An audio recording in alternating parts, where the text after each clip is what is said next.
Welcome, you awesome listeners. It's a fantastic Thursday. I hope your day is going well or ending well, and it's time for A Great No Sleep by SpeakEasyHere. The title of this story is Don't Answer the Door Late at Night, no matter who they say they are. A story involving suspense, the unknown, and the fear of things on the other side of your front door. Yes, it's that specific.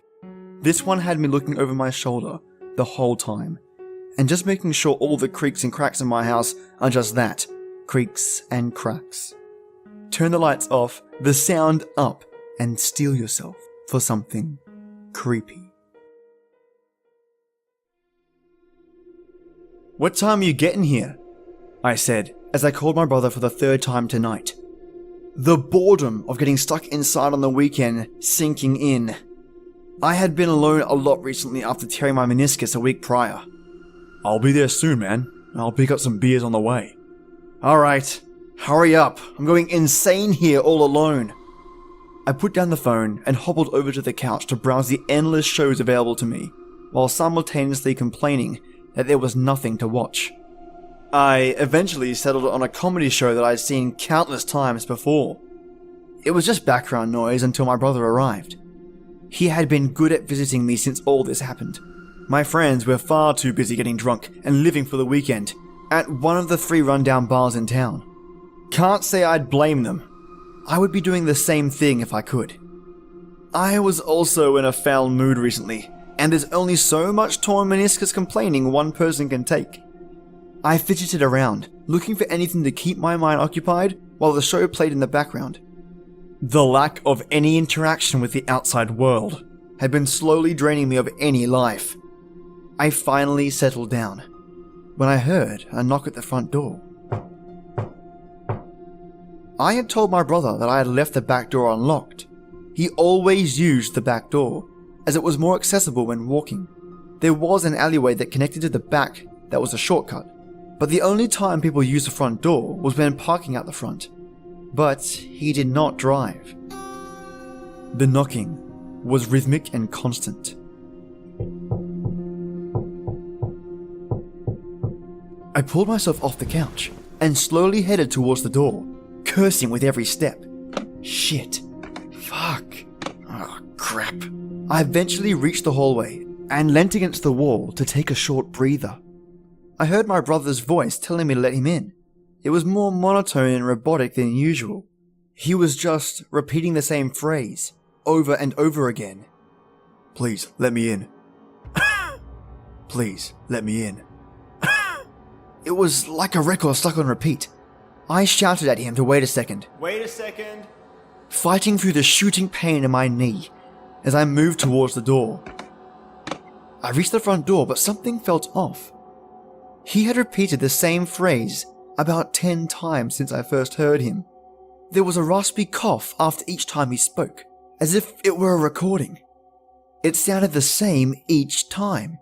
He spoke, he coughed, then there was around a 5-second break before he repeated it again. I told myself I was being ridiculous, but I could not shake off the feeling that something was wrong. I asked a question through the door, but received the same robotic response. I looked through the peephole and saw someone standing with their back to me. They were much taller than my brother. I could not make out much in the dark. I moved towards the living room window and went to pull back the curtains when my phone began to buzz. It made me jump out of my skin, and my nerves were not settled when I looked at the screen. It was my brother calling. "Hello?" I timidly said. "Hey, bro.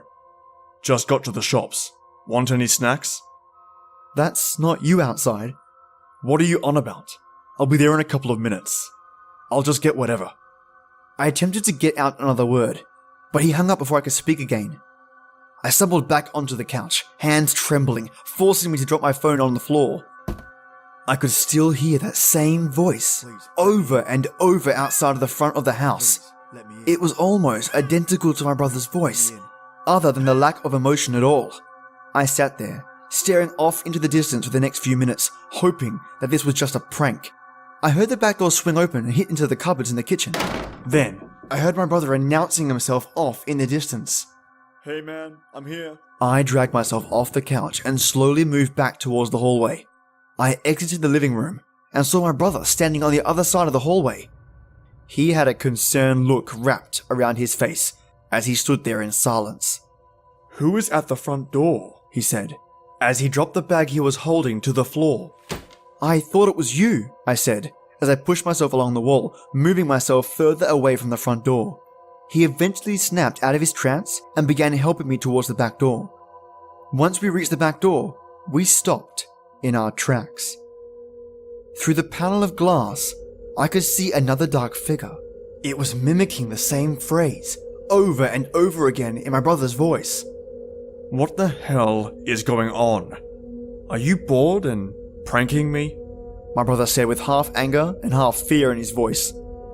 No, I don't know anything more than you do, I said, glancing over at my brother. But that's me. I mean, it sounds just like me. We have been sitting here for over an hour. The voices seemed to become more enchanting by the second. I attempted to call the police, but all I get is static. The texts I have attempted to send have all failed. I'm not sure that even this message will get through to you. I looked out of the window a moment ago to attempt to get a better look at the figure. I could not see much of anything. It felt as though no matter where I looked, it always had its back to me. I did notice something else though. There are dark figures standing outside of the houses all the way down my street. I can vaguely hear the figures mimicking other voices. They are not outside every house. Some of the houses do not have a figure standing outside. Those houses have their front doors wide open. Well, if that doesn't get you to lock your doors and turn on your lights, you're braver than I. What would you do if this happened to you? The scariest part is that it seems to enchant the people into opening the doors for them, but it's prohibited to enter with force. Could these creatures be vampires? What about black-eyed kids? Well, maybe the author can let me know. And if I do get an answer, I'll share it with all of you. Okay, you awesome listeners. For all of you fantastic people out there who left me iTunes reviews, you legends. Thank you so much. I came back to an extra 8 reviews, and I'm going to definitely include you in the shoutouts. Those iTunes reviews help immensely. So, if any of you great Apple listeners get a chance, I greatly appreciate a little review. And of course, to my listeners and YouTube fans, you are fantastic, and have a great day or night. And on that note, listeners, it's that time. This is the place where stories live, and you tale-tellers come to listen. Enjoy your day or night, and join me every weekday for our creepy tradition. And as always, till next time.